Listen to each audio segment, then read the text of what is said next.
চাকরির টোপ দিয়ে কিডন্যাপিং এর অভিযোগ মুর্শিদাবাদের সালার থানার হাটপিল খুন্ডির সাবিনা খাতুন। তার এই যে দেখছেন 3 বছরের একটা মেয়ে আছে।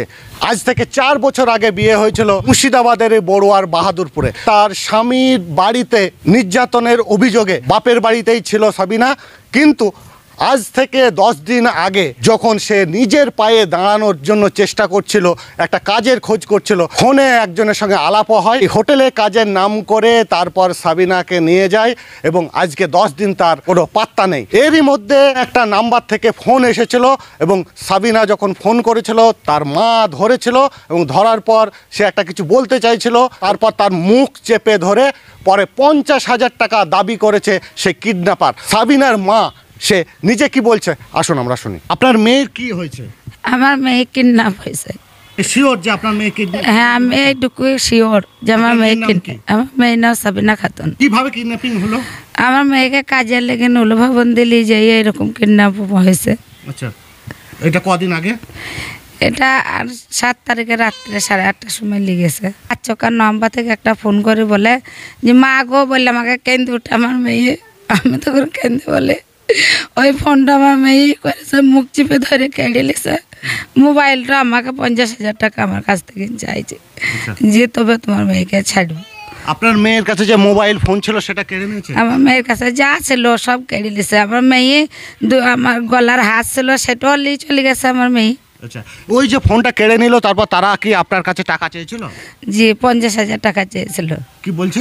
বলছি 50,000 টাকা দিতে হবে। তাই তাহলে মেয়েকে ছাড়বো? জি। এই 10 দিনের মধ্যে কি ব্যবস্থা নিয়েছেন? 10 দিনের মধ্যে আমি 10 দিন আমি কোনো দিন এখনো রান্না বাড়া করিনি, আমি খাইও নি। আমি প্রতিদিন রাস্তায় রাস্তায় ঘুরে বেড়াচ্ছি, আমি কান্না কাছে গেছি না।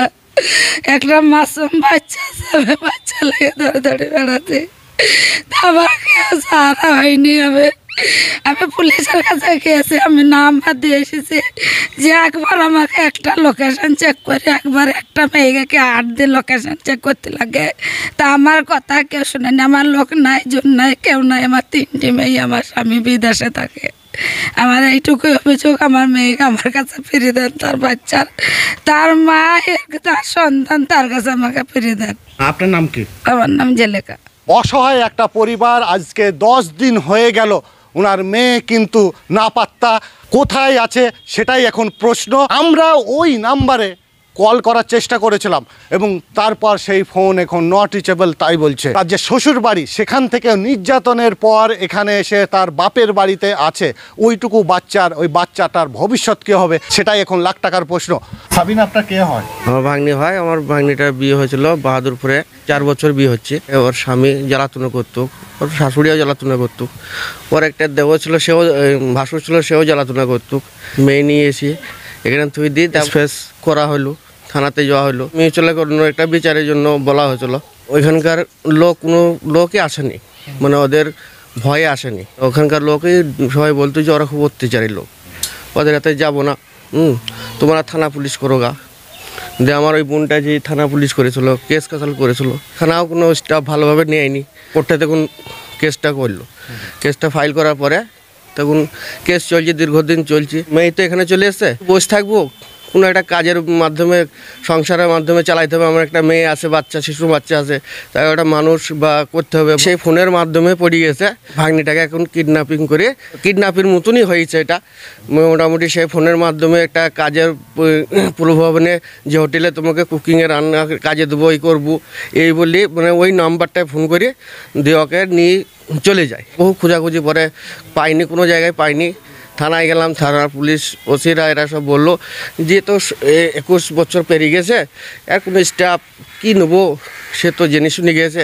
কোন নম্বর, এই 72 নম্বরটা ফোন এসেছিলো। ফোন আসার পরে আমার বোনটা ধরেছিল, দিয়ে বোনটা ধরে দেখা গেছে যারা সাবিনার কান্নার একটা আওয়াজ শুনতে পেয়েছে। সে তো আমার বোন, তার সে মেয়ে, সে কি বুঝতে পারবি না তার মেয়ের কি কথা, এই কথাটা বা কান্নাটা বুঝতে পেরে পরে সে দেখা গেছে তার মুখ চিপে ধরেছে। দিয়ে মুখ চিপে ধরার পরে ফোনটা ফটাম করে কেটে দিয়েছে। দিয়ে আর ফোন দেয়ও নি তাকে। ফির থানায় আমার বোনটা গিয়েছিল, থানায় যে ওসিকে বলেছে যে স্যার এই লোক এই নাম্বারে ফোন করেছিল আমার মেয়ে, তাই এই নাম্বারটা যদি লোকেশন বা চেক করা যায় তো এই নাম্বারে আমার মেয়েকে পাওয়া যাবে। তা থানায় দিয়ে বলেছে ঠিক আছে দেখবো, যাও। দেখবো করে 8-10 দিন হয়ে গেল, কোনো পর্যন্ত কোনো স্টেপই নেয়নি থানাতে। আমার নাম শাহজামাল শেখ। সাবিনা খাতুনের এই পরিবারের বিভিন্ন সদস্য আজকাল সোশ্যাল মিডিয়ায় বিভিন্ন নাম্বার পাওয়া যায়, সেই নাম্বার থেকে কাজের প্রলোভন বিভিন্ন জায়গা থেকে দেওয়া হয়। সেই প্রলোভনে কোনো মতেই আপনারা পা দেবেন না, তার কারণ নারী পাচার, মেয়ে পাচারের মতো বিভিন্ন, শুধু মুর্শিদাবাদ না অন্যান্য জেলা থেকেও, কলকাতা শহর হোক বাইরের কোনো রাজ্যে মেয়ে পাচার মাথাচাড়া দিয়েছে। তাই সবাই সাবধান থাকবেন। আর আশা করব সালার থানার পুলিশ ব্যবস্থা নেবে, যে নাম্বারে ফোন করছে সেই নাম্বারটা ট্র্যাক করে খুব তাড়াতাড়ি সাবিনা খাতুনকে মায়ের কাছে এবং তার ওই ছোট্ট ওইটুকু বাচ্চার কাছে পৌঁছে যাবে, এটাই আমরা আশা করব। মুর্শিদাবাদের সালারের হাটপিলকুন্ডি থেকে স্বপন কারিকর, মুর্শিদাবাদ টুডে।